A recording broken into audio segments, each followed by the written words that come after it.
Hello there, my lovely Frugal friends. We are back after a bit of a break for my birthday week, which was really good fun. Really enjoyed ourselves.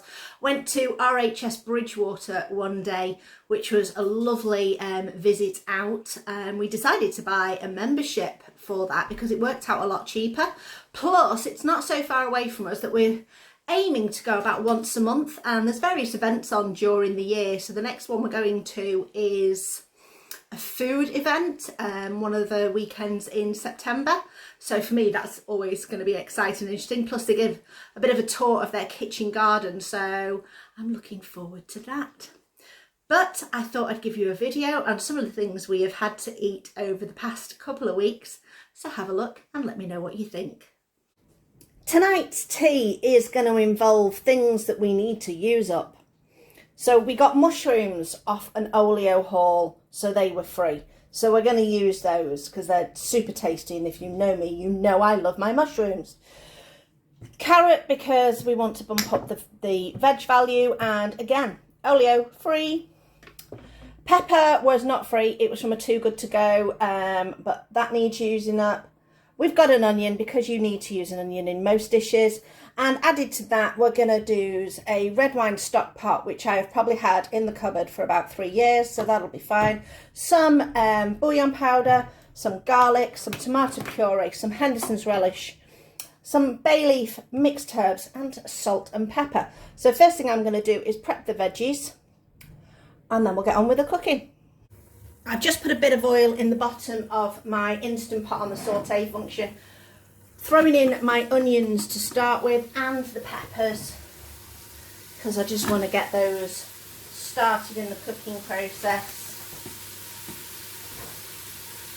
There we go. So I'm going to give those a couple of minutes to do their thing before popping in some of the other items. Next in is some garlic, about a teaspoon if you're using garlic paste, about 2 cloves if you're using actual garlic, and a good heaping tablespoon of tomato puree. Let that cook out before you add anything else.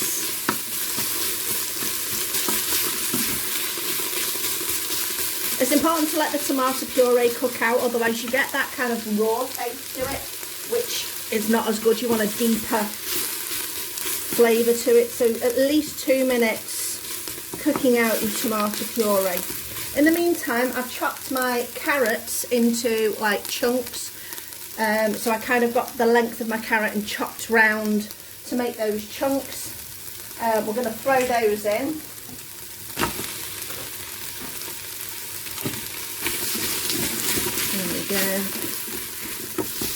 So the tomato puree can still cook away while this is in there.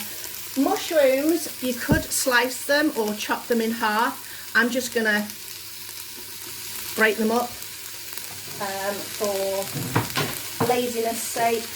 So literally just put them in both hands and give them a scrunch up. So I'm just going to get on with putting all those mushrooms in while the tomato puree finishes cooking out.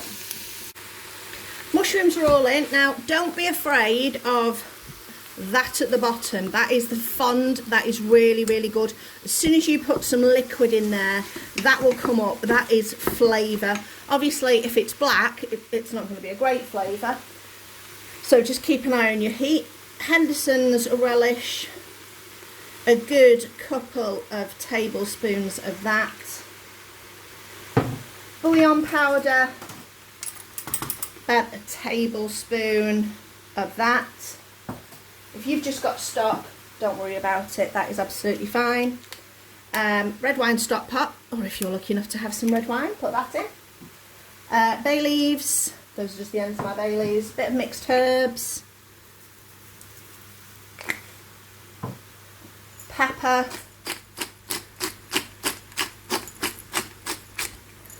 So a good few grinds of pepper. I'm going to put a little bit of salt in now, but I will probably salt it again later as well. And then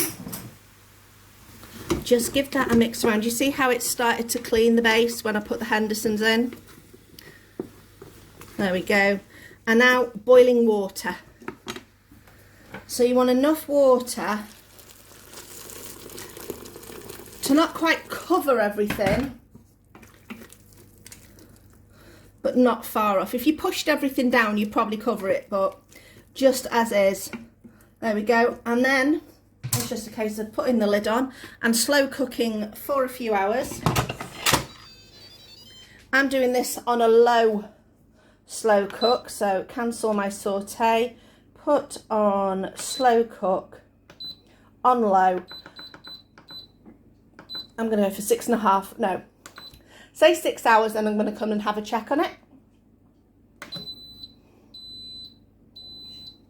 There we go. To go with this mushroom stewy whatever I'm making, I'm not quite sure what it is. I'm going to make some dumplings because dumplings are just delicious. I mean, you could do mash with this. You could throw in some smoked paprika and make it like a stroganoffy type thing or a goulashy type thing and serve it with noodles, you know, pasta type. But I'm going to go dumplings. So we are making this with 150 grams of self-raising flour, which is nearly there. And that'll do. Then we're going to add 60 grams of fat, which is, I can't believe it's not butter. So let's put this back to 0 and then it's easier to work out. So 60 grams of that.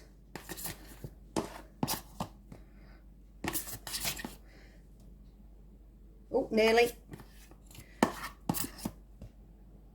That'll do.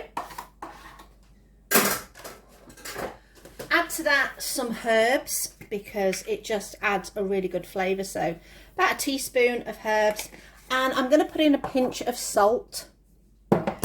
It just enhances it a little bit more. We're going to rub this together. I'm going to get rid of my scales out of the way, pop them back in the cupboard, and go in with our hands. You're just making like a breadcrumbs. So with this, I can't believe it works really fast because it's quite soft. And then the only other thing we're going to add is some very cold water. So ideally out of the fridge, if you've got it in there, or just run your tap for a little bit. But you want to only add 2 to 3 tablespoons. You don't want to add too much, so start with that. Pop it down onto the water and start giving it a bit of a fingertip mix.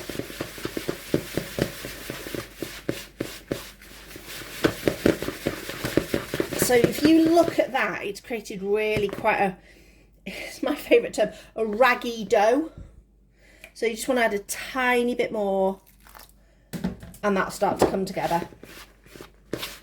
Because you don't want to have these, you don't want to work these too much. If you work them too much, then you have not got a really light and fluffy dumpling. So that's pretty much coming together, although it will stick to your hands. So I'm just going to use the knife I used for the butter to scrape my fingers and gently just push that onto the leftover dough. There you go, you've got your dough. Like I say, don't mess with it too much. And then you are going to add this to your mixture, but I'm going to go and first wash my hands. This has been slow cooking for 6 hours. The main thing I want to check is, are the carrots soft? So I'm going to give them a bit of a squish. They've got still a little bit of bite to them, which is fine. I prefer my carrots a little bit softer, but by the time we've cooked the dumplings on top, they will have softened up a little bit more. Now, what you can do to thicken up the gravy is you could do a slurry of corn flour.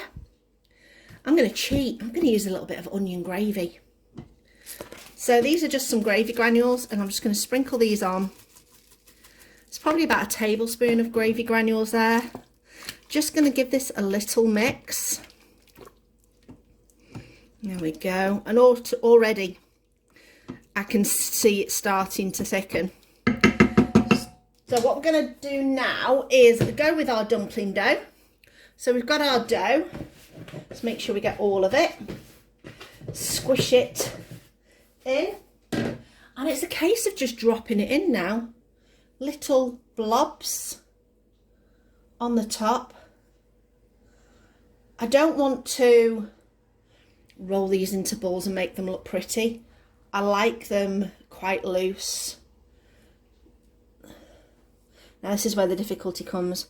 1, 2, 3, 4, 5, 6, 7, 8, 9, 10. There you go. That's a fair distribution between me and Chris.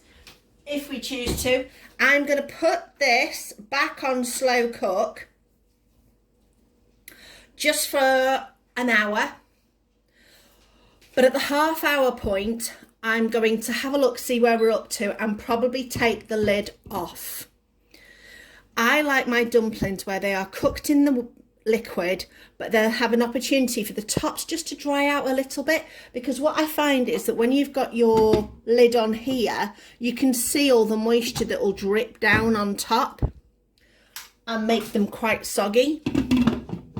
And I don't particularly want soggy dumplings on top. So back on for slow cook just for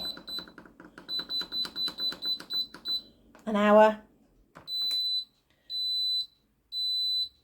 And I say I'll come back in half an hour anyway, see where they're up to, take the lid off. If I need to amp up the temperature, I can do so. So we are done and dusted on this. Oh, lid off. Oh, there we go. Things in the bottom. Oh, that looks unctuous. Very tasty. And we have got our dumplings, which look fabulous. And the carrot. Let's see how it tastes. Oh yeah. Yummy yum sticks. All good. If you saw my recent soup video, so that is the July month of soups, I did a soup that contained potato, courgette, rainbow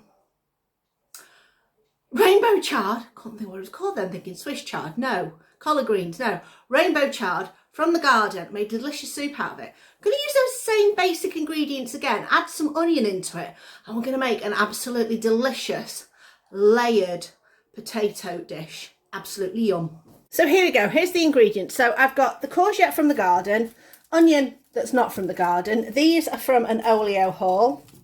Or were they from, do you know what? They're not an oleo, they were from a Too Good To Go box, I think. Either or. That's the greens from the garden. Potatoes from the garden. Reason the potatoes are so small is we had potatoes that were accidentally grown. So when we had potatoes last year, we harvested them, left the soil, whatever, and then they grew back again this year. So these are just the leftovers, and so that's why we've got these little teeny tiny ones. But they're all going to go in, they're all going to get eaten. And then I have got some boiling water with some of my bouillon powder in here. If you've not got bouillon powder, put in some stock, throw in some extra herbs, throw in some onion powder, throw in some garlic powder. And if you've got anything else that you think tastes nice, throw that in there as well. Nothing spicy, because this is quite a nice mild dish. So let's get on. Okay, we're going to start assembling all this. So I'm going to put a bit of a spray of oil down the bottom. Bit of onion down first. Then I'm going in with all my really, really tiny potatoes, because they're going to be in the liquid most. So we'll start with those. Then we'll throw a little bit of courgette on top. There we go. And then a little bit of greens. And then a bit of seasoning. Not too much salt because we've got all that lovely bouillon going on. Bit of pepper because we know Chris loves his black pepper. So I'll have to go in with some of that just to enhance it. And then back in with a little bit more onion. This time we're going to go in with some sliced potatoes. So get all that onion and in there. Courgette. Last bit.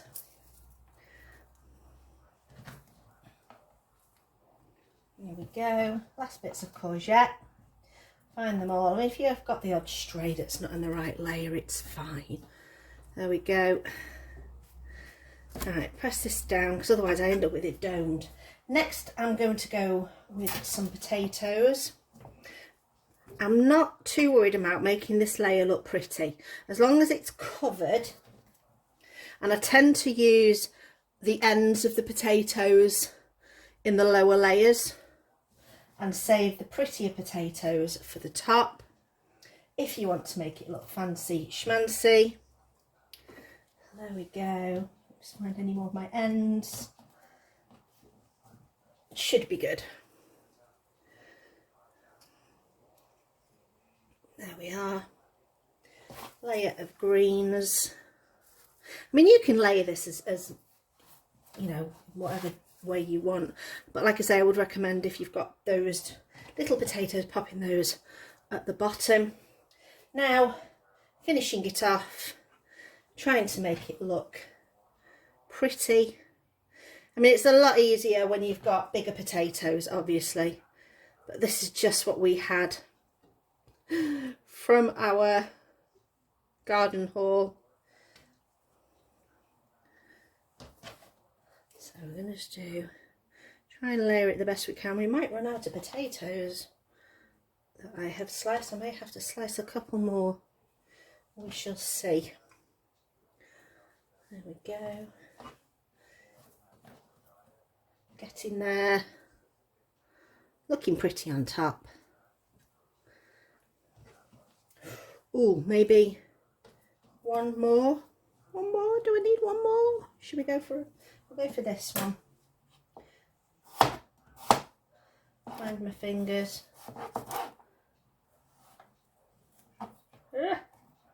Careful. There we go. Last one to fill in those little gaps. There we are. All done. Now, make sure that this is mixed well, otherwise I'm going to end up with a blob at the bottom. If you can see, it's not fully mixed.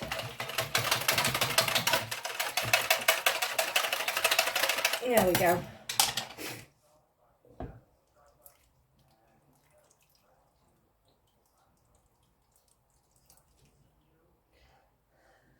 There we go. Now if you're thinking, oh my gosh, that's not covered, it's not all the way up. No, you don't want it covered because you want it to steam. I'm going to wrap this in foil.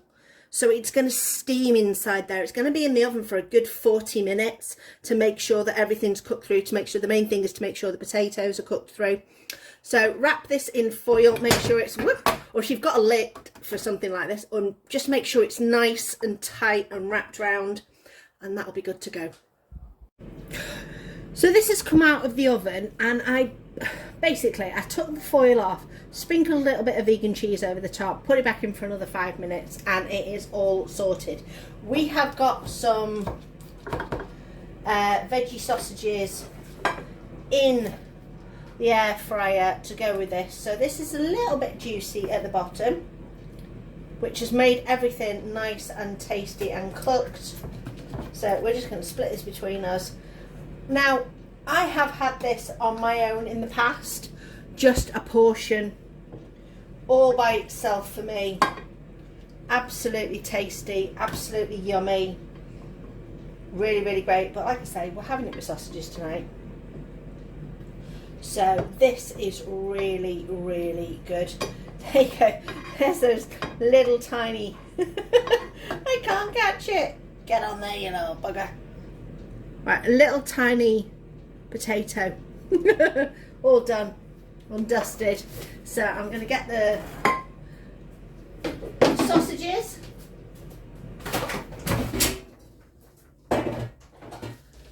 They're out of the air fryer. There we go. Whoop! Too many on that plate, not enough on that plate. 3 each. And let's give this a little bit of a taste. Right, so potato, oh, everything, yeah, you know, everything is really, really soft and juicy and lovely, and look at that, really flavoursome. It's going to be hot, I know it's going to be hot.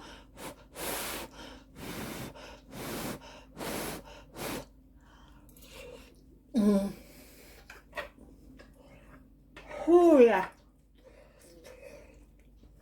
Right.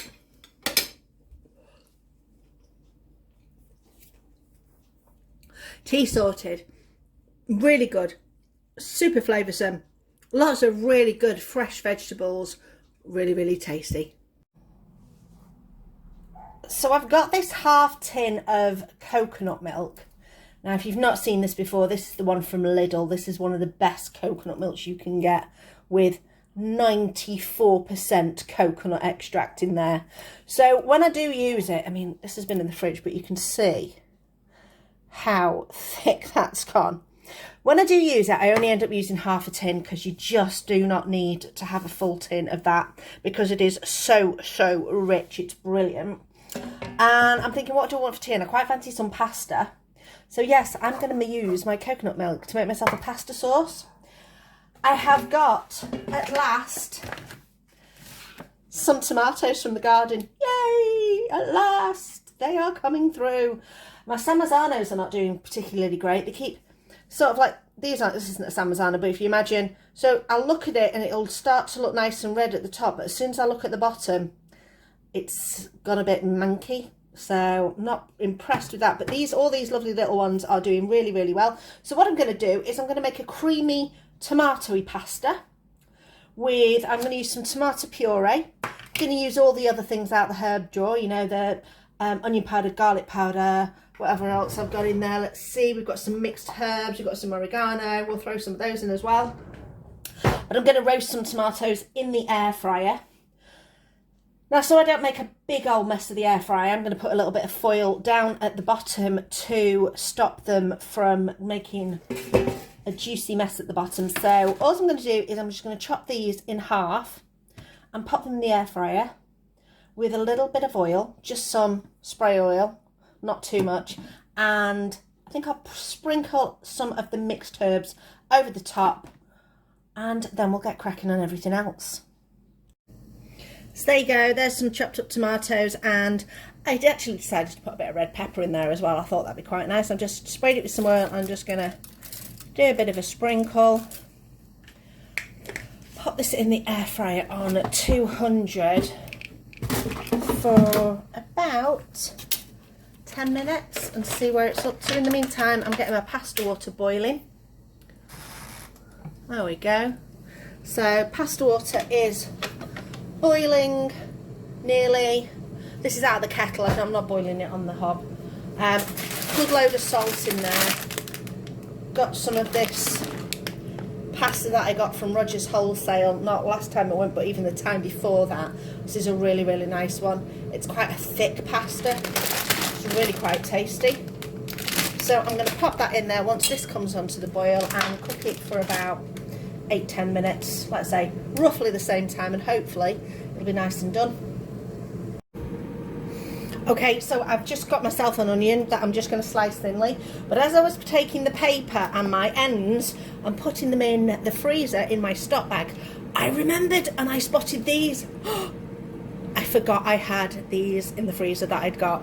So I have just got a couple of them out, and I think this is going to add a brilliant flavour to it. So they're frozen.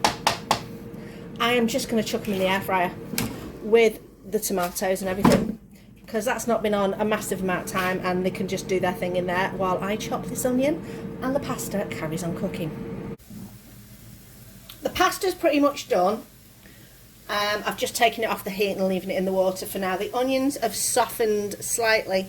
I'm now going to go in with a good tablespoon of tomato puree, which I'm going to cook out and try not to get on my clothes. So you want to cook this out so you don't have that really raw tomatoey taste to it. It's a weird thing. It works better if it's cooked for a bit of time. In the meantime, while that's doing its little thing, I will show you what we've got in there. So everything in there, all the vegetables are cooked. These are nearly cooked. I'm just going to chop these up and obviously they'll finish cooking in there. The tomatoes are nice and soft. Pepper's nice and soft. I'm going to chop the peppers up as well. So let's make a bit of space to get everything out of here. There we go. That makes life a little bit easier, getting everything out. And I am just going to get these. They're not too hot in my little cloth, and just give them a little slice. And that's going to add such a smoky flavour to this dish. Obviously you could also add some smoked paprika into your dish anyway, if you wanted to. Oh yeah, that's quite a bit better. Now skin this. There we go. Whew. Right, so that's that bit done. Peppers, I'm just using this knife because I know it will cut through everything nice and easy. There we go. Yeah. I was thinking, do I cut it down that way first? But no, we'll just go that way. Okie dokie, that's all that done. That's that done. Give my fingers a little wipe because they are getting a little bit pink stained. Over to the pasta, then over to the frying pan, I should say. So that's cooked out. Let's chuck in our other tomatoes and their little drizzly juices. Getting all the rest of our fake chorizo and our peppers. Get those in there. Wipe my hand again because, you know, I can guarantee if I don't wipe my hand I will touch my top and get a mess all over it. And it's a new top. Well, it's new to me. Charity shop find. It's quite nice. I know, you can see. Just a t-shirt, but it's quite nice. And it cost me about £3. I'm quite impressed with it. It's quite a nice colour as well. There we go. Back to that. And now let's add our coconut milk. Our very, very thick coconut milk. I'm going to add a little bit of pasta water to this, I think. That'll help to just thin it down a little bit.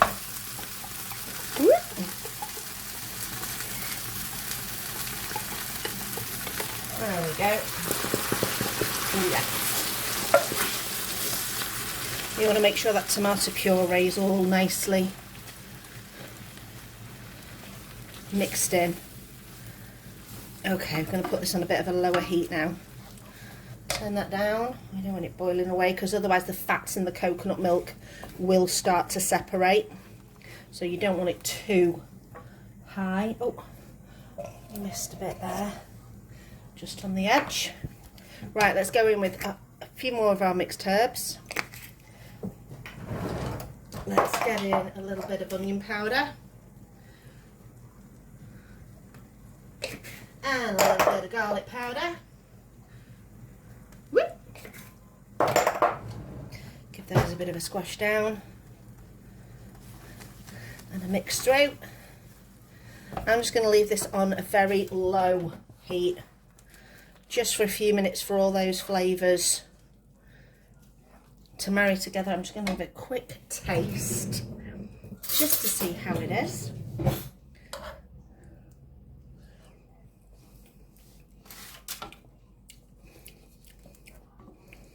You can tell it's coconut, but it's settled down enough that it's not like the overwhelming flavour, not like because the previous dish I had with it was with ginger and garlic and noodles.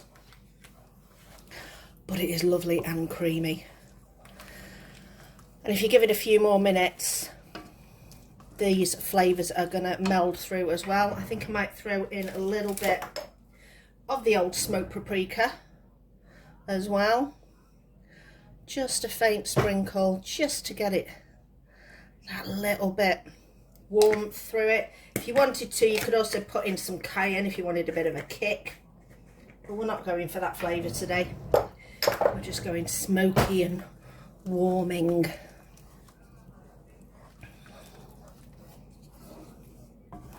There we go. Right, give that a couple of minutes and I'm going to add my pasta to it. Pasta's been added, and this twirly pasta should really pick up that sauce really, really well. So let's have a taste and then I'm going to dish up. So get a bit of everything, bit of that, bit of pepper, bit of that, bit of tomato. There we go. Okay, so it's going to be hot.